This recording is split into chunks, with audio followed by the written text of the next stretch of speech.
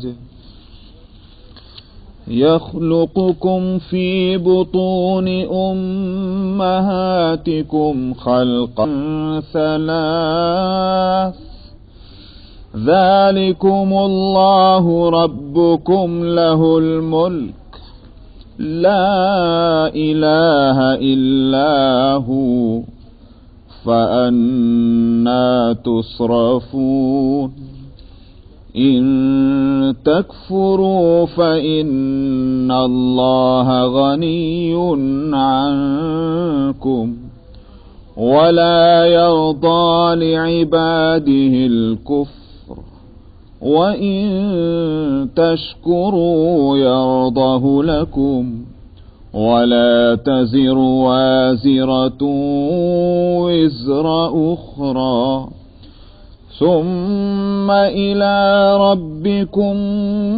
مرجعكم فينبئكم بما كنتم تعملون إنه عليم بذات الصدور وإذا مس الإنسان ضر دعا ربه منيبا إليه ثم إذا خوله نعمة منه نسي ما كان يدعو إليه من قبل وجعل لله أندادا ليضل عن سبيله قل تمتع بكفرك قليلا إنك من أصحاب النار أمن هو قانت آناء الليل ساجدا وقائما يحذر الآخرة ويرجو رحمة ربه قل هل يستوي الذين يعلمون والذين لا يعلمون إنما يتذكر أولو الألباب قل يا عبادي الذين آمنوا اتقوا ربكم للذين أحسنوا في هذه الدنيا حسنة وأرض الله واسعة إنما يوفى الصابرون أجرهم بغير حساب صدق الله العظيم.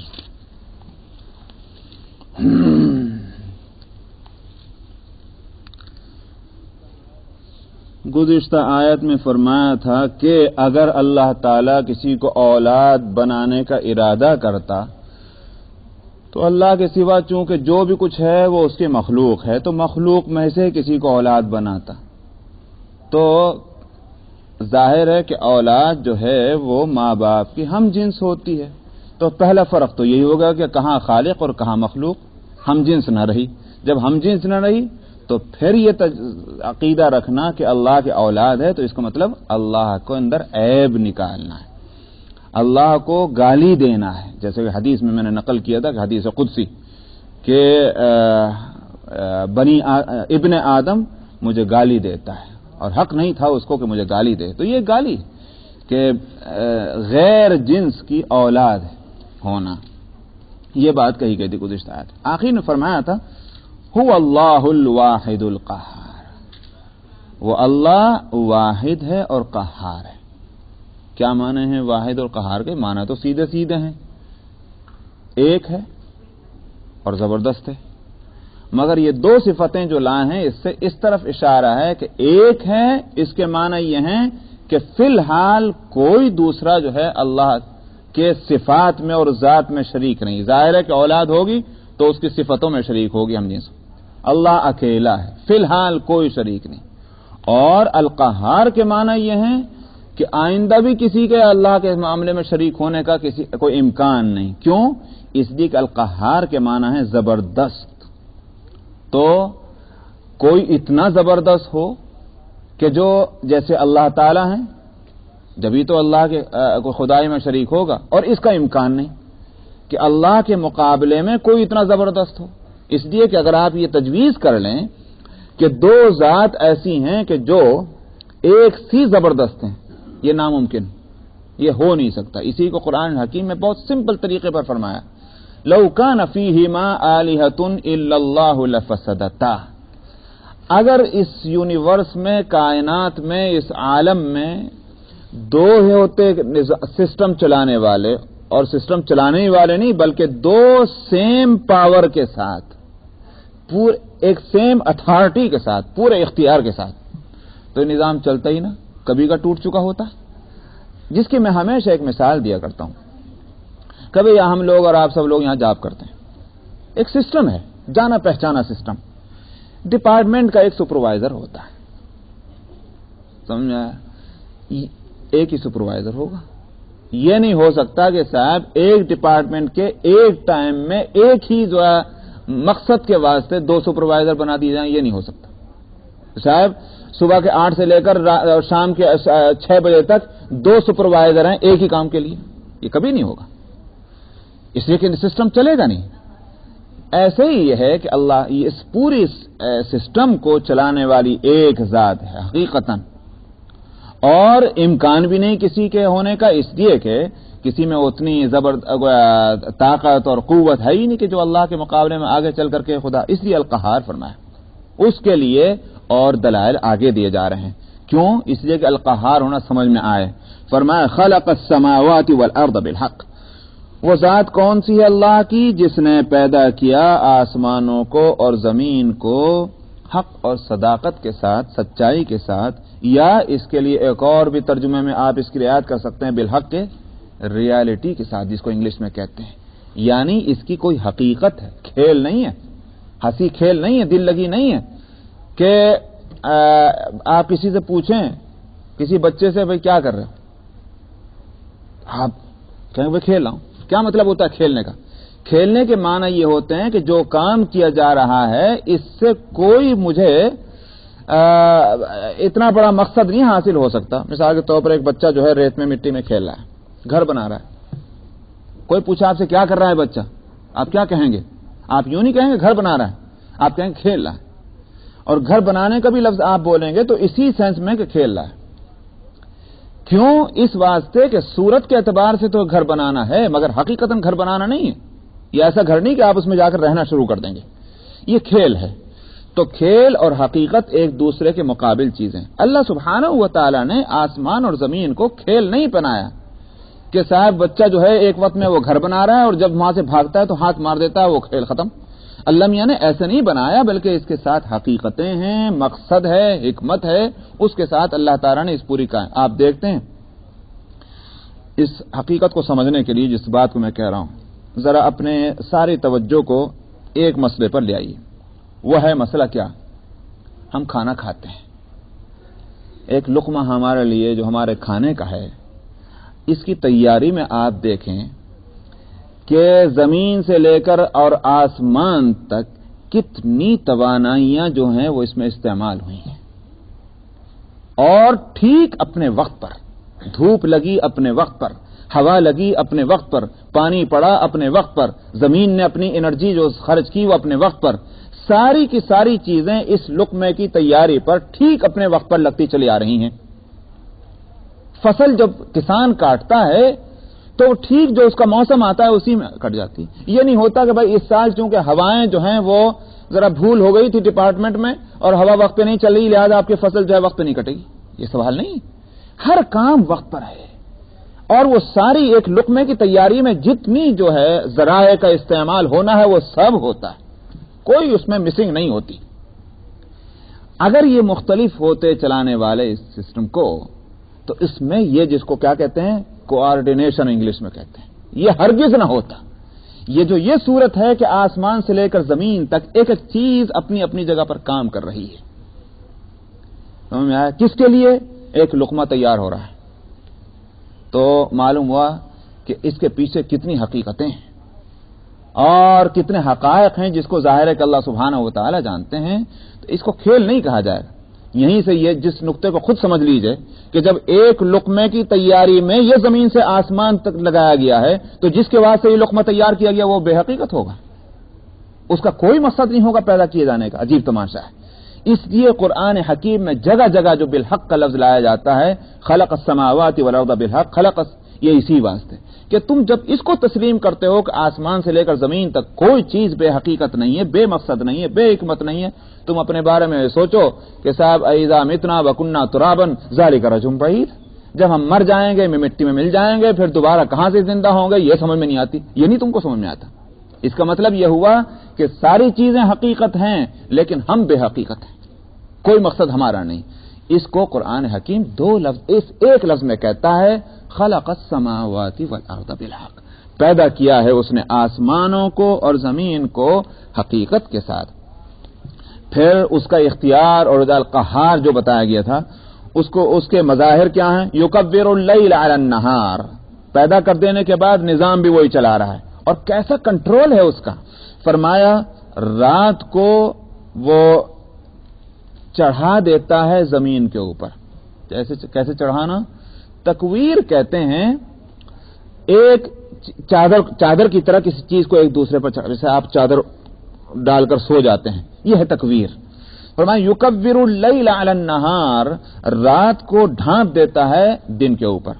کیسے ہوتا ہے آپ دیکھتے ہیں، جب شام ہوتی ہے تو ایسٹ کی طرف سے ایک معلوم ہوتا ہے کہ کالی چادر ہے جو اٹھی چلی آ رہی، چلی آ رہی اور یہاں تک کہ وہ ویسٹ تک پورے آسمان کو اپنے لپیٹ میں لے لیتی ہے۔ یکبر اللیل علی النہار، پھر وہ یکبر النہار علی اللیل، صبح کو کیا ہوتا ہے؟ صبح کو یہ معلوم ہوتا ہے کہ مشرق کی طرف سے ایسٹ کی طرف سے روشنی بڑھتی چلی آ رہی، پورا آسمان جو ہے جس میں اندھیریاں چھائی ہوئی تھیں وہ ساری روشن ہو گئی۔ وہ یکبر النہار علی اللیل، یہ ہوا۔ اور فرمایا وسخر الشمس والقمر، اس نے کام پر لگایا ہوا ہے چاند اور سورج کو، ہر ایک چلتا ہے خاص مقرر کے لیے، منٹوں اور سیکنڈوں کا کوئی فرق نہیں آتا۔ یہ اللہ کے قہار ہونے کے دلائل ہیں کہ ایسا اس کا کنٹرول اور ہولڈ ہے، وہ خالق مکان بھی ہے اور خالق زمان بھی ہے۔ دو ہی چیزیں ہو سکتی ہیں، ایک مکان اور ایک زمان، اسی کو یہاں بتلایا گیا تاکہ معلوم ہو کہ قہار ہونا۔ فرمایا الا هو العزیز الغفار، خوب سن لو وہی ہے زبردست العزیز اور القہار، دونوں میں کوئی زیادہ فرق نہیں، بس فرق اتنا ہے کہ القہار کے معنی تو یہ ہیں کہ اس کو یہ پاور ہے کہ کسی چیز کو جس طرح چاہے چلا لے، اس کو یہ تو القہار، اور العزیز کے معنی یہ ہے کہ اس کو یہ حق ہے، اس کو یہ اتھارٹی ہے کہ جو چاہے فیصلہ کر دے، یہ ہے العزیز کے معنی۔ تو فرمایا کہ وہ العزیز ہے، یعنی اگر تم اس کی خدائی کو نہ تسلیم کرتے ہوئے اور اس کی نعمتوں کا اس کو شکریہ نہ ادا کرتے رہے تو اس کو یہ حق ہے کہ تمہارے لیے عذاب کا فیصلہ کر دے. کوئی طاقت اس کو اس فیصلہ کرنے سے روک نہیں سکتی. اور الغفار فرمایا اس لیے کہ کوئی شخص جس کی زندگی کفر میں، شرک میں، فسق اور فجور میں گزری ہے، وہ یوں سوچ بیٹھے اللہ اللہ آج میرے اوپر حقیقت کھلی ہے کہ میری زندگی ساری برائیوں میں گزری، میری کیا بخشش ہوگی، تو وہ نا امید ہو جائے. فرمایا کہ نہیں، الغفار، اگر 90 سال کا کافر بھی اس مرنے سے پہلے توبہ کر لیتا ہے تو اللہ اپنے پوری شان غفاری کے ساتھ جو ہے متوجہ ہوتے ہیں اور اس کی مغفرت فرماتے ہیں. الغفار. خلقکم من نفس واحدہ. پھر مضمون جو ہے وہ کنٹینیو ہے. فرمایا تم کو اس نے پیدا کیا ہے ایک جان سے، پھر بنایا اسی جان سے اس کے جوڑے کو. آپ یہ نیا ایک جو فلسفہ ہے ڈارون والا، کیا ہے کہ صاحب یہ جو ہے ہر چیز جو ہے وہ ترقی کرتی چلی گئی خود بخود. پہلے کیڑے بنے، کیا نام ہے اس میں، سڑی ہوئی گلی ہوئی جو مٹی کے اندر، کیچڑ کے اندر، اور پھر وہ مچھلی بنی، اور پھر وہ جو ہے وہ آگے کے خشکی کے جانور بنے، پھر بندر بنا، انسان بنا. مختصر اللہ یہ آیت ان سب کے لیے جواب ہے. کیوں؟ اس واسطے کہ میں آپ کو بتاؤں بھئی اگر ایک مخلوق ہے، مثال کے طور پر پانی بندر ہی ہے، بندر سے انسان بنا، تو ظاہر بات ہے کہ جیسے بندروں کے اندر نر اور مادہ، میل اور فیمیل ہے، ٹھیک اسی طرح سے جب انہوں نے امپروو کیا ہوگا تو انسان میل اور فیمیل دونوں بنے ہوں گے. ٹھیک سمجھ آ رہی نہیں بات یہ کہ بھئی فیمیل سے فیمیل بن گیا، میل سے میل بن گیا، جو بھی آپ کہیں. لیکن ہوا کیا؟ ہوا یہ کہ آدم پہلے مرد بنائے گئے. یہ نہیں ہوا کہ حضرت آدم علیہ السلام اور حضرت حوا کو ساتھ ساتھ بنایا گیا تو اشکال ہو جاتا. لیکن اللہ تعالیٰ نے پہلے آدم علیہ السلام کو پیدا کیا، آدم سے جو ہے وہ حوا کو پیدا کیا. دنیا میں یہ صورت تو نہیں ہو رہی ہے. اور جگہ جو دیکھ رہے ہیں، اگر امپروومنٹ ہوتا کہ ایک مخلوق سے دوسری مخلوق اس طرح آتی تو نر اور مادہ دونوں ہی وہ امپروو کرتے. یہ نہیں ہو سکتا تھا کہ وہ امپروو کر کے خالی نر بنا، نر سے مادہ بنا. اس کے لیے کوئی دلیل نہیں. اللہ تعالیٰ فرماتے ہیں کہ ہم نے ایک جان پیدا کی، اس سے پھر اس کا جوڑا بنایا. خلقکم من نفس واحدۃ ثم جعل منها زوجها. اس سے ایک اور نقطہ بھی بتانا ہے جو میرے والد صاحب نے اپنی تفسیر میں بیان کیا ہے، اور وہ یہ کہ تم خود اپنی حقیقت کو دیکھ لو.